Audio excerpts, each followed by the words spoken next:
She is resilient and enduring, and keeps putting up a good fight. When we met her in season 1, it seemed like her story was all out there. She was bitter, spoiled, and manipulative. But in season 2, we learned so much more about her history and why she has the harsh exterior she puts out to the world. She has suffered, she has struggled, and she has sacrificed. Let's explore the evolution of Amena and discuss the hardships she has endured. What might her story hold for the future?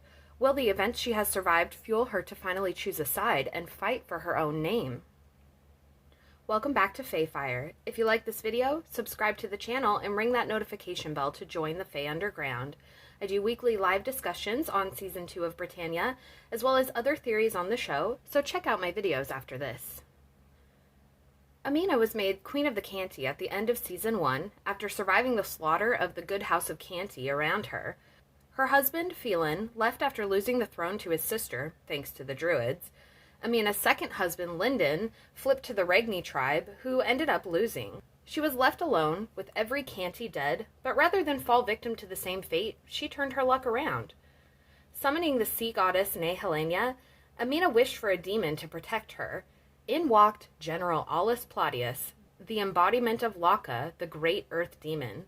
Laka killed Queen Kera and made Amena Queen of the Cantii. The two paired up, becoming lovers. After all, I summoned you, didn't I? Well, that depends where you're standing. Did you summon me, or I you?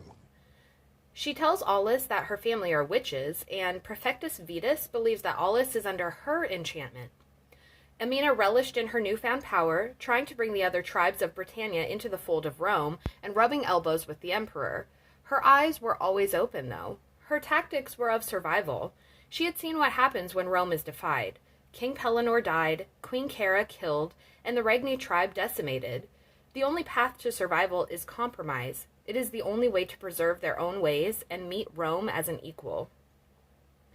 Aulus offers Amena the chance to go to her own tribe of Devni. He wants the lands there, as he knows Kate, the maiden, is trying to find it.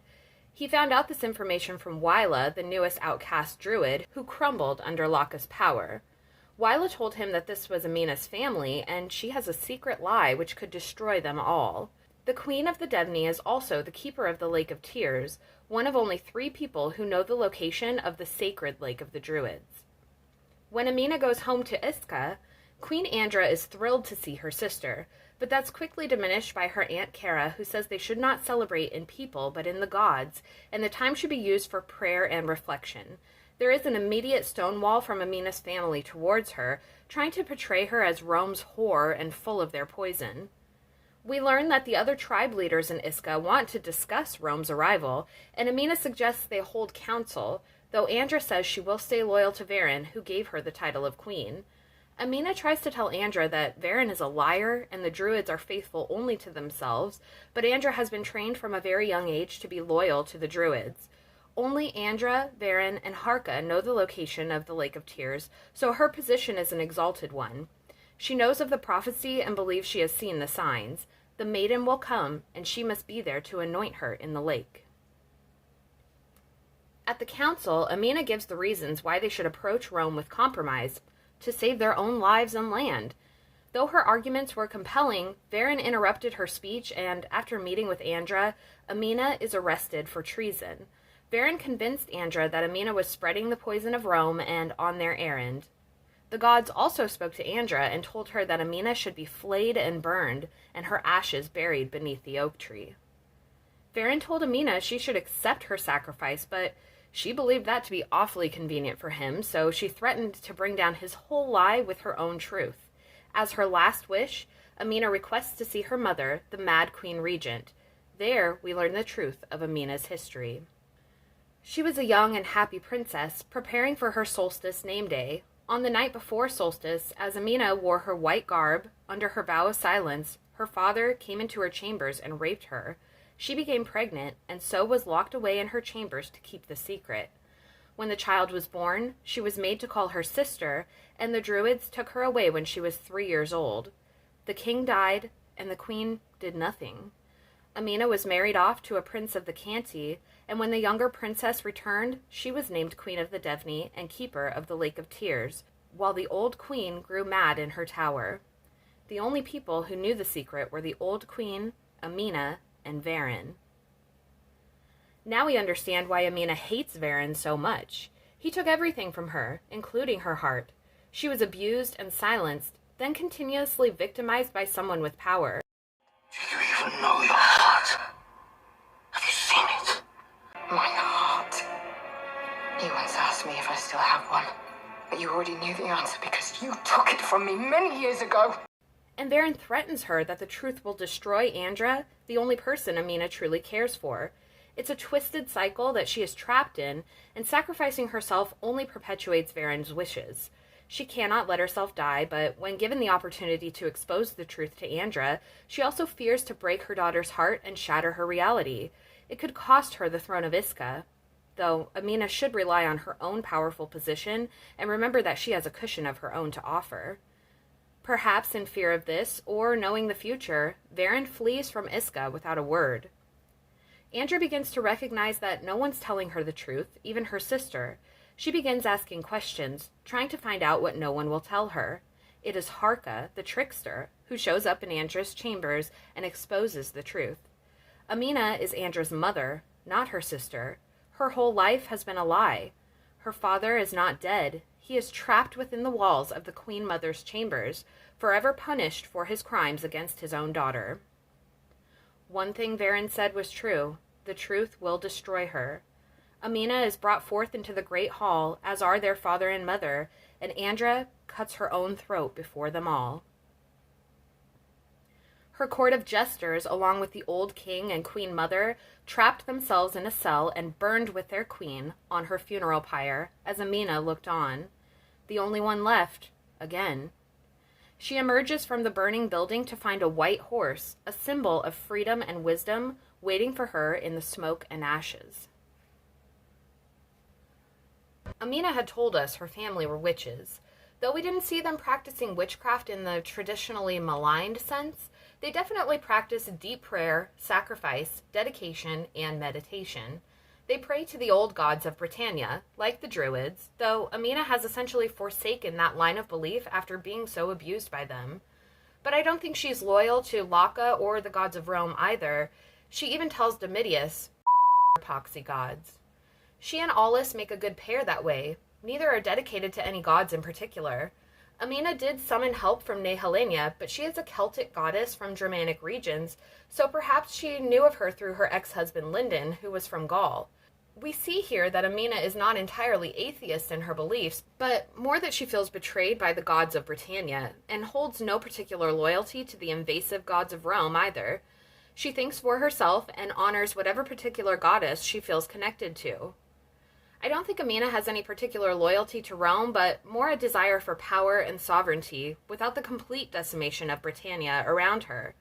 She may see the death of Andra ultimately stemming back to Rome for even sending her to Iska in the first place, on Aulus's personal mission to find Kate. Hopefully this ignites her thirst for retribution over the many trials she has suffered. Will Amena pray to her daughter Andra as a goddess of Britannia? There is a clear connection with Andra and the goddess Andrasta, goddess of victory. Perhaps this will even be the creation of the goddess herself, a great reward for a great sacrifice. Andrasta is connected to the hare and to Boudica. Boudica was said to have invoked Andrasta before a great battle and released a hare from her skirts in the goddess's name. If you have watched my other videos, I believe that Kate is Boudica, and that we are watching the story of the great warrior queen from childhood. Per Dio Cassius, Boudica proclaimed, "Let us therefore go against the Romans, trusting boldly to good fortune. Let us show them that they are hares and foxes trying to rule over dogs and wolves." When Boudica had finished speaking, she employed a species of divination, letting a hare escape from the fold of her dress, and since it ran on what they considered the auspicious side, the whole multitude shouted with pleasure, and Boudica, raising her hands towards heaven, said, "I thank you, Andrasta, and call upon you as woman speaking to woman.